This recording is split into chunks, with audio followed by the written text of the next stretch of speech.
안녕하세요, 슈리입니다. 라스트 댄스 여전히 센세이션을 일으키고 있는데요.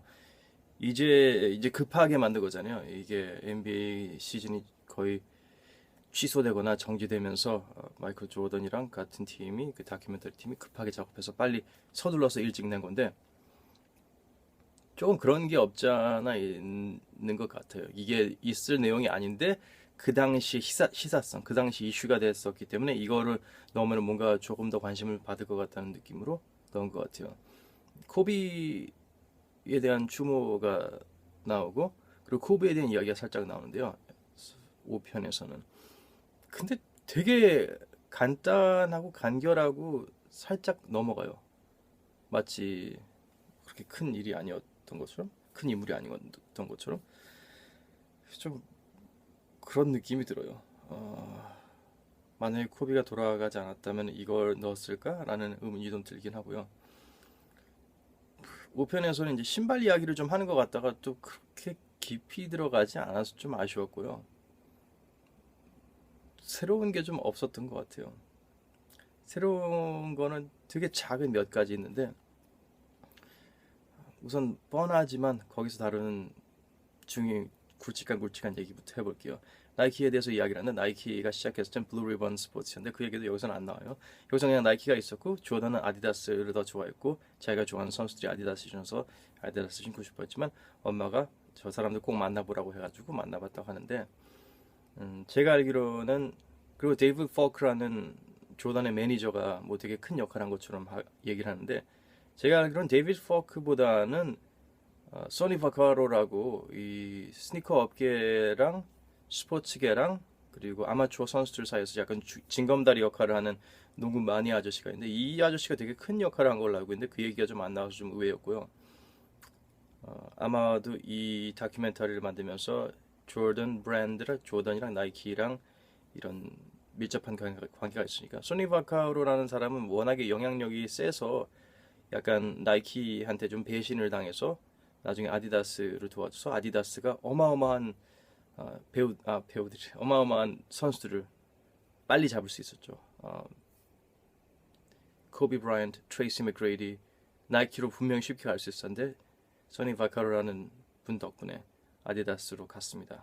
중학교 때부터 이 선수를 지켜봤고 그분이 르브론 제임스도 아디다스가 사인할 수 있었는데 아디다스가 또 머리가 커져가지고 나이키처럼 말을 안 듣는 것도 있었고 나이키가 생각했던 것처럼 이 사람이 약간 좀 뭔가 좀 위협적인 존재라고 봤겠죠. 자기들보다 뭔가 선수가 더 끈끈한 관계고 더 선수들이 이 소니 바카로 말을 그 브랜드 회사보다 더 잘 듣는 것 같아가지고 좀 뛰어놀려고 하다가 예, 이런 좀 엉망진창 되긴 했는데 그분 얘기가 좀 안 나와서 의외였어요. 이 다큐멘터리에서 나오는 얘기는 뭐 데이비 포크라는 마이클 조던 매니저가 되게 큰 역할을 한 것처럼 나오는데 제가 알기로는 그분이 그렇게 큰 인풋이나 임팩트는 없었던 걸로 기억하고요. 뭐 조던과 함께 오래 했겠죠. 근데 이 신발 회사 계약하는 거에 대해서는 글쎄요. 제가 지금까지 들어온 걸로는 그렇게 예, 그분에 대한 큰 존재감은 없었어요. 그리고 어머니가 마이클 조던한테 가서 꼭 들어봐라 한 게 아니라 나이키가 되게 작전을 잘 짠 게 우리가 되게 취업할 때 되게 듣기 싫어하는 얘기잖아요. 가정적인 분위기다 이런 거 되게 싫어하잖아요. 그럼 집에 가지 말라는 느낌으로 들고 취업을 할 때는. 근데 나이키는 거의 그런 식이었어요. The Nike family welcomes the Jordan family. 당신의 가족에서 우리 가족으로 환영한다 뭐 이런 식으로 하고 그리고 식구들이랑 만나서 이제 식사를 하면서 되게 열심히 피칭을 했대요. 조단을 위해서 우리가 이걸 해줄 수 있고 저걸 해줄 수 있고 하는데 그런데 이제 이 사람들이 너무 열심히 정말 간절하게 매달리는 걸 보고 어머니가 설득을 당해서 이 정도로 이 사람들이 우리 아들을 원하고 우리 아들의 진가를 알아보는 사람이라면 같이 해볼 만 하겠다라고 생각해서 나이키는 그때 진짜 거의 쓰레기 브랜드였죠. 아식스 신발 그 로고 뜯어다가 거기다가 나이키 로고 붙여가지고 파는 그런 장사하는 애들이었으니까 대학생들이었으니까요.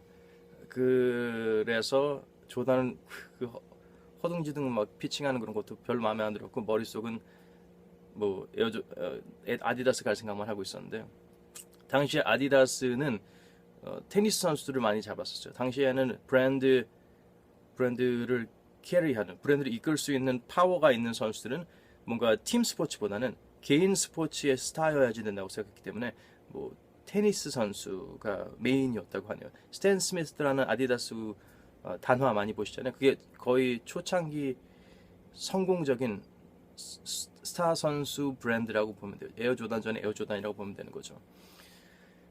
그래서 아디다스는 그런 걸로 좀 골치가 아프고 여러 가지 좀 문제가 있어가지고 뭐 새로운 선수를 같이 가거나 아니면은 농구라는 스포츠의 팀 스포츠에서 듣보잡 선수랑 같이 도박을 할 기분이 아니었어요. 상황이 아니었었고 컨버스가 그때 그 NBA의 메인 브랜드였었고 매직, 레리 버드, 아이제아 토머스 다 슈퍼스타들은 다 컨버스가 잡고 있었어요.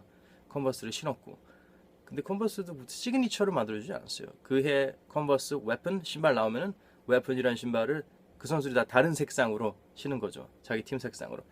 그래서 나이키에서는 처음으로 이 선수를 위해서 이 한 선수의 신발이 나온 게 거의 그 전에도 뭐 클라이드 프레이저, 푸마나 뭐 다양한 뭐밥 쿠지, 뭐 흑백 TV 시절의 밥 쿠지가 PF 플라이어즈라는 컨버스 비슷한 신발을 신긴 했지만 그래도 뭔가 새로운 테크놀로지 정말 개성 있는 신발을 만든 거는 조던이 첫 번째였으니까 에어 조던 1이 첫 번째였으니까 아무튼 이런 피치를 하고 조던은 절대 갈 생각 없었는데 다음날 어머니가 그 어머니가 피치 끝나고 조던이 먼저 가고 나이키 사람들한테 그랬대요. He'll sign with you. 내 말 들을 거라고. 나는 설득됐고 우리 아들은 너희랑 계약할 거라고. 걱정 말라고. 그래서 결국엔 조던이 엄마 말 듣고 그렇게 된 거였고요. 가서 한번 들어보라는 것뿐만 아니라 가서 같이 들어보고 어머니가 그 조단을 설득한 거죠. 조단은 엄마 말을 들었던 거고. 그래서 조단 브랜드 나이키에서 1, 2년 차일 때 정말 나이키 신기 싫어했대요. 조단이. 그래서 그때도 아디다스에서 뭐 연락이 오나 아디다스에 직접 가보고 싶은 마음도 되게 많이 표현하고 그랬었다고 하고요. 조던 브랜드 조던 3가 나올 때 조던이 이제 뿌리를 받기로 결심한 게 팅커 헵필드라고 그 나이키 사장 필 나잇이 학교 육상부 후배라고 볼 수 있겠죠. 학교 육상부 후배이고 원래는 건축학하고 건축가로 일할 준비하고 있었는데 가끔 살짝 도와주다가 어떻게 마이클 조단이랑 좀 얘기 좀 해보라고 해가지고 마음이 잘 맞고 이 사람이 건축이랑 그 신발 디자인이랑 뭔가 그 겹치는 무언가를 발견했대요. 그래서 정말 마음이 이끄는 대로 조던에 대한 이야기, 그 선수의 개성, 그 사람의 개성 같은 걸 많이 존중하고 수렴해가지고 점프맨 로고, 우리가 아는 그 조단 로고를 만들고 뭐 다른 분들은 뭐 다른 사람이 조단 브랜드를 그 마가를 점프맨 로고를 만들었다고 하는데 그건 아니고요. 그 점프맨 로고를 만들 사진을 찍었을 때 같이 나이키에서 수석 디자이너로 있었던 사람이 있었는데 이 점프맨 브랜드는 그분이 떠나고 나서 팅커 헵필드가 와가지고 그걸 완벽하게 만든 경우였습니다. 그런 얘기가 안 나와요. 다큐멘터리에서는 이런 얘기가 안 나오고 나이키가 있었고 엄마가 만나보라고 했고 아디다스는 조단이 하고 싶었지만 조단은 가고 싶지 않았고 컨버스는 워낙에 대형 슈퍼스타만 다루는 브랜드여가지고 조단 같은 풋내기는 거들떠보지도 않았다. 뭐 이런 식이었는데 재밌는 얘기가 하나 나와요. 이 5, 6편을 합쳐서 얘기할게요. 5, 6편, 6편은 좀 알맹이가 좀 없는 것 같아요. 좀 조단이 얼마나 마이클 조단으로 사는 게 얼마나 힘든지, 얼마나 고독하면서 괴로우면서 혼자 있고 싶은 그런 건지 그런 거를 얘기하는데 6편은 좀 그렇고 그래요. 5편에서는 되게 재밌는 이야기를 나오는 게 이제 조단이 이제 정치적인 이거 6편에 나왔나? 정치적인 발언 같은 걸 안 해요, 조단은. 그래서 당시에 흑인 민주당 정치인을 좀 후원을 해주길 원했는데 엄마도 조단한테 와서 좀 네가 좀 한번 이분의 서포트를 보여주라고 했는데 조단은 그걸 하기 싫어했어요. 왜냐하면은 선수로서 있을 자리가 아니라고 생각했고 자기가 그분에 대해서 뭐 그렇게 오랜 시간 동안 믿고 따르고 서포트한 사람이 아니었기 때문에 그런 가식을 좀 싫어했었고 그게 어떻게 보면 되게 옳은 것 같아요. 요즘 선수들은 되게 나서는 거 좋아하잖아요. 뭐 르브론 같은 경우는 힐러리 클린턴 엄청 팍팍 밀어주다가 힐러리 떨어졌고 그 다음에는 그 관계가 어떻게 되는지 모르겠고 그런 정치적인 발언을 했다가 뭐 중국에 대해서 안 좋은 얘기를 했다가 나중에 중국이 파워가 소비자로서 파워가 너무 세니까 마켓으로서 너무 세니까는 갑자기 꼬리 내린 르브론을 볼 수가 있었죠. 되게 보기 안 좋은데 조던은 차라리 그 꼬리 내릴 일을 할 필요가 없게 일을 처리한다는 게 되게 훌륭한 것 같아요. 그래서 그 민주당 의원을 좀 확실하게 밀어달라고 하고 왜 안 밀어줬냐 뭐 이런 얘기가 나왔어요. 근데 조던이 어쨌든 어머니가 부탁을 해서 뭐 후원금 같은 거는 많이 서포트했을 거예요. 그건 돈은 돈이고 자기의 뭐 자기의 직접적인 어, 구두적인 서포트나 그 실제로 육체적으로 거기에 가가지고는 나 마이클 조던 후원한다 이런 얘기를 하는 걸 원하지 않았지. 어머니가 아는 분을 도와준다는 식이었으니까. 그리고 어쨌든 자기는 자기가 하는 스포츠가 있고 자기가 미는 브랜드가 있고 그러니까 이런 얘기를 되게 당연한 듯이 얘기했는데 아니 뭐 흑인으로서 그 흑인 민주당 의원을 왜 서포트 안 했냐고 물어보면은 공화당도 신발 신는 사람들이라고 이런 얘기를 쉽게 해가지고 좀 논란이 됐었죠. 근데 맞는 말이에요.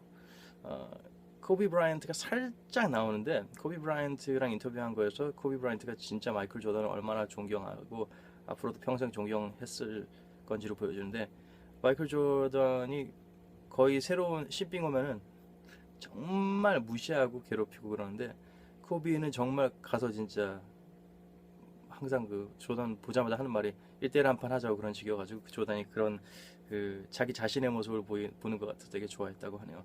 그리고 조던을 되게 열심히 공부하고 그리고 마이클 조던이 같이 몸을 닫고 그렇게 플레이하면서 되게 너무 행복했다고 하고 이 직접 그 선수가 절정일 때 몸으로 부딪혀서 그 선수의 힘, 속도, 노련미 같은 걸 몸으로 느껴보는 게 너무 코비 브라이언트는 좋았고 그러기 위해서 자기가 고등학교에서 대학으로 진학 안 하고 바로 NBA로 왔다는 거죠. 조던이랑 같이 뛸 수 있을 때 뛰고 싶어서. 그래서 마이클 조던이 되게 좋은 팁도 많이 줬고 너무 귀여워서 이제 자기 자신의 모습을 보여서 그런지 보통 선수들한테는 이런 얘기를 안 하는데 마이클 조던이 코비한테 필요한 거 있으면 언제든지 연락하라고 물어보라고 내 문은 항상 열려있다 이런 식으로 해가지고 정말 새벽 2, 3시에 막 전화하고 그래가지고 좀 짜증을 내면서도 얘기할 건 다 얘기해줘서 둘만의 그 사이가 잘 유지되었다고 하네요. 그래서 코비 브라이언트가 뭐 항상 그런 얘기 들을 거 아니야. 너 마이클 조던 1대1 하면 네가 이길 거야 뭐 이런 얘기 하면은 코비가 아무리 건방지고 그런 선수여도 간단하게 이렇게 얘기를 한대요. Everything I do and am, everything I am comes from him. 나는 마이클 조던이 있기 때문에 존재할 수 있는 선수다. 뭐 이런 얘기죠. 모든 기술은 조던 덕분에 오늘의 나는 조던 덕분에 있는 거라 이런 얘기를 해서 되게 코비스럽지 않은 그 어마어마한 리스펙을 가지고 있다는 걸 알 수 있었고 그리고 코비 브라이언트가 돌아가고 나서 그 추모식에서도 마이클 조던이 우는 모습을 거의 볼 수 없는데 그 명예전당 스피치에서보다 훨씬 더 격하게 눈물을 펑펑 쏟으면서 마이클 조던이 마치 나의 일부분이 나의 a part of me died 나의 일부분이 없어진 것 같은 걸로 괴롭다는 얘기를 했을 정도였으니까 그런 끈끈한 관계인 것 치고는 좀 이 다큐멘터리 코비에 대한 이야기가 너무 적고 급하게 넣은 느낌이 들었어요. 그리고 저는 오히려 그 당시에는 코비는 이제 떠오르려고 준비하는 샛별이었고 당시에 조던 넥스트 조던 다음 조던 차세대 조던이라고 보는 선수는 앤서니 페니 하더웨이라는 장신 포인트가 되었잖아요. 그 선수는 진짜 조던 이상의 존재감이 있고 인기가 있었는데 그 친구 이야기를 좀 해주지 왜 그걸 안 해준지 좀 의문이에요. 그리고 요즘에 페니 하더웨이랑 인터뷰 같은 것도 많이 뜨는데 그런 얘기를 하더라고요. 조던이 95년에 처음 들어왔을 때 오란도 매직이 조던을 좀 짓밟고 올라가서 결승까지 갔다가 그 다음에는 조던이 완전 벼르고 있다가 컨디션이 돌아와가지고 96년도에 완전 올란도를 수입해버렸죠. 하더웨이는 그래도 하더웨이 주가는 계속 오르고 신발도 에어 조던보다 에어페니가 더 인기 좋았어요. 저 때는 97 조던이 그 두 번째 컴백해서 전성기에도 96, 97, 98년도 내내 하더웨이 신발이 조던만큼 혹은 어떤 지역에서는 조던보다 더 인기가 좋았어요. 저도 개인적으로 페니 하더웨이 더 좋아했고요. 조던하고 비슷하면서도 색다른 매력이 있는 그런 선수는 되게 드물었던 것 같아요. 코비는 약간 조던을 닮아가는 선수였고 하더웨이는 하더웨이만의 멋이 있었고 스타일이 있었던 것 같아요. 근데 그 선수는 이제 안 좋은 게 어렸을 때 발에 총을 맞아서 그런 건지 부상이 계속 심하고 그리고 안 좋았죠. 한그 3년 96에서 한 98, 99 시즌까지만 화려한 모습 보이다가 완전히 사라지게 됐죠. 지금은 다행히 자신의 모교인 멤피스 대학교인가 미시건인가 아무튼 대학교 모교는 아닌가 아무튼 좋은 대학교에서 좋은 감독으로 지금 자리를 잘 잡고 있습니다.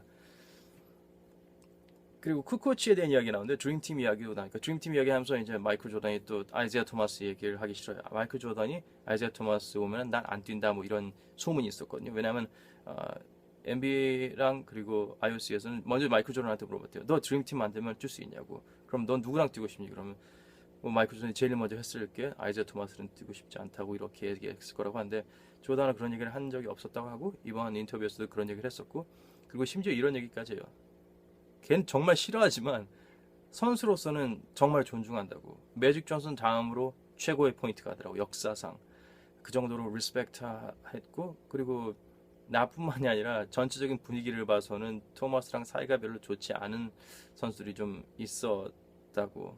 근데 그게 사실이긴 해요. 레리 버드가 토마스랑 좀 처음엔 사이가 좋았다가 마지막에 이제 토마스가 챔피언을 먹으려면 좀 이기적이고 좀 뭐랄까 좀 이간질시키고 좀 마인드 게임 좀 하고 더티 플레이 좀 해야 되니까 그래서 좀 안 좋게 보였던 것 같아요. 그래서 뭐 시카고 버스랑 마이클 조던이 한 가지 좀 좋았던 게 물론 그들도 이제 디트로이트 피스턴즈 같은 터프한 팀을 만나서 터프하게 상대하고 터프한 팀이 되긴 했지만 무리하게 선수를 이렇게 다치게 할 정도로 악의적인 파울 같은 거는 거의 시카고에서 볼 수 없었고요. 거의 가끔 있긴 했지만 그리고 항상 끝이 좋았다는 거지. 지고 나서 깔끔하게 이기든 지든 깔끔하게 인사하고 리스펙트하고 뉴욕 닉스가 디트로이트 피스턴스 워너비였거든요. 제가 보기에는 근데 어떻게 보면 디트로이트 피스턴보다 더 센 팀이었죠. 패트릭 유잉이라는 괴물이 있었으니까.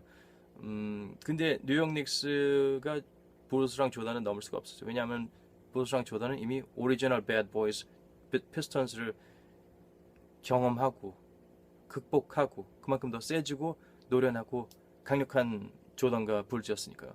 92년도가 좀 혈투가 시작했었는데 그 닉스랑 불스 혈투 93년도에도 있었고 근데 92년도에 조던이 진짜 이 육체적으로는 피지컬 탤런트 육체적인 능력 같은 거는 조던이 92년도가 피크였던 것 같아요. 그때가 이제 턴어라운드 점퍼 그 시그니처 턴어라운드 점퍼를 많이 하기 시작이고 3점까지도 연속으로 넣고 그러면서 아직도 그 탄력 같은 게 절정이었거나 신인 때랑 비슷했으니까요. 그 다음에 이제 96에서 98 시즌 그때쯤은 닉스랑은 91에서 92에서 93년도에 많이 붙였고 그리고 96년에서 98년도 그때는 조던이 노련했죠. 노련미의 절정이었죠. 이제 육체적인 능력은 조금 저하되지 않았나 싶어요. 92년도가 피크였고 육체적인 능력은 살짝 저하되지만 노련미는 다시 상승하고 있었던 것 같아요. 필요할 때는 정말 인유페이스 덩크도 아직은 할 수 있었고 아무튼 92년도에 드림팀을 갖고 쿠코치라는 선수가 이슈가 됐었는데 왜냐하면 제리 크라우즈라고 그 제너럴 매니저 부스 제너럴 매니저가 스코티 피픈한테 새로운 계약이나 뭐랄까 연봉 인상 뭐 그런 걸 줄 생각도 안 하고 뭐 이거 받고 떨어지든가 꺼지든가 이런 식으로 대하고 있으면서 그리고 시카고 불스가 챔피언십을 3년이나 연속 먹었고 이제 필 잭슨을 이제 거의 뭐 버리겠다는 식으로 얘기하고 필 잭슨 없는 불스에서 조던이 뛰기 싫다면 그럼 조던 안 와도 된다고 이런 식으로 얘기하고 그리고 쿠코치를 92년도에 쿠코치를 되게 열렬히 원하더라고요. 제리 크라우즈가. 그래서 스코티 피펜한테 뭐 돈도 더 줄 생각도 안 하고 뭐 마치 뭐 언제라도 버릴 수 있다는 듯이 얘기하면서 그때 챔피언십을 벌써 2번이나 먹었는데 크로아시아 가가지고 토니 쿠코치라는 NBA 경력이 전혀 없는 유럽 선수를 가지고 오겠다고 훨씬 더 많은 연봉이랑 그런 걸 제시하면서 그러고 있어서 그 얘기를 듣고 불스의 그 조던이랑 피펜이 열받는데 피펜이 특히 열받았죠. 그래서 올림픽에서 크로아시아를 만났을 때 쿠코치는 아무것도 모르고 있었는데 조던이랑 피펜이 쿠코치를 정말 잡아먹을 듯이 수비해가지고 거의 뭐 무득점으로 정말 혀를 내두르고 쟤들 나한테 왜 저러냐는 식으로 하고서는 저는 박살을 났는데 근데 쿠코치의 크로아시아가 결승에서 92년 그 드림팀이랑 만났어요. 근데 쿠코치가 얼마나 훌륭한 선수인지를 보여주는 부분이 다큐멘터리에 있어서 이건 저는 처음 알았어요. 쿠코치가 들깨처럼 조던이 피편이 달려들어가지고 거의 무득점 빵빵으로 하고서는 그냥 바지 찌르고 나왔다는 식으로 알고 있었는데, 근데 쿠코치가 꽤나 터프한 선수였다는 거죠. 기술만 있는 게 아니라 정신적인 터프함도 갖췄기 때문에 그렇게 후덜덜하게 당해놓고서는 뭐 그때는 뭐 피펜이랑 조던이랑 다른 선수들이 그렇게 생각했대요. 쟤는 뭐 NBA 올 생각도 못 하겠다. 아마 계약서 서명 안 하겠다. 뭐 이런 식으로. 혹은 우리가 이 정도로 막았는데 네가 감당 못하면 NBA에서 82경기 살아남기 힘들다. 뭐 이런 식으로 되게 건방진 얘기를 했었는데, 쿠코치는 이제 그때 유고슬라비아 밑에 있는 크로아티아가 이제 세르비아였나 전쟁 중이었어요. 심각한 전시 상황이었기 때문에 쿠코치가 바로 미국으로 떠나지 않았던 게, 나라가 상황이 그런 만큼 자기 나라를 위해서 자기 나라 리그에서 좀 더 뛰고 이제 사람들에게 뭔가 사기 증진할 수 있는 활동을 하고 싶어서 조금 더 뛰고 있는 그런 전쟁을 보고 전쟁을 겪고 있는 그런 젊은 청년이어서 절대 흔들림이 없었어요. 파이널스에서 만났을 때는 쿠코치가 제대로 활약을 했더라고요. 거의 뭐 16득점, 뭐 6 어시스트, 뭐 6 리바운드 이런 식으로 해서 조던이랑 피펜은 여전히 죽일 듯이 막는데도 그렇게 할 수 있을 정도니까 조던이 나중에는 인정을 하더라고요. 꽤 괜찮은 선수 같다고. 물론 애당초에 쿠코치라는 선수나 사람을 싫어한 게 아니라 제리 크라우스한테 엿먹이기 위해서 그 가운데 손가락 내밀기 위해서 쿠코치를 그렇게 괴롭혔던 건데, 아무튼 그래도 쿠코치가 얼마나 터프한 선수인지 보여주는 그런 계기가 있었다는 것도 꽤 괜찮은 것 같아요. 리복이 올림픽 팀을 스폰서해가지고 리복 로고가 여기 가슴에 있거든요. 웜업에. 근데 이제 올림픽 그 후원이나 뭐 그런 계약 사항에서 이거를 뭐 벗으면 안 된다고. 금메달을 딸 때는 협찬 옷을 다 입고 해야 한다고. 그래서 조던은 되게 어이없는 거죠. 자기는 나이키 선수인데 왜 이게 리복을 해야 되냐고. 그래서 근데 이걸 안 하면은 금메달을 받으러 갈 수도 없고 뭐 여러 가지 문제가 있다는 식으로 되게 힘들게 조항이 돼 있어. 복잡한 조항이 있어가지고 조던이 그때 머리를 쓴 게 성조기로 이렇게 가리고 올라갔어요. 그래서 다른 나이키 선수들도 따라서 성조기로 리복 로고를 가리고 왔어요. 보면은 성조기 이렇게 걸치고 있는데 되게 멋있어 보이는데 그 이유는 되게 실용적인 이유였던 거죠. 그만큼 조던이 어떻게 보면 그 브랜드 충성도가 높은 거죠. 예, 그러면서 좋고 아쉬운 점이 있었던 5, 6편인 것 같아요. 7, 8편에서는 어떻게든 아직도 뭐 편집하고 있다는 것 같은데, 음, 조금 예전에 제가 말씀드린 것처럼 웬만한 시카고 보스 챔피언십 비디오나 마이클 조던 뭐 Come Fly With Me, Airtime 이런 거를 보고 나서 보시든가, 아니면 그것만 봐도 더 알맹이가 있는 느낌이고요. 여기는 좀 뭔가 좀 질질 끄는 느낌이 있어요. 재밌는 팩트는 제가 말씀드렸잖아요.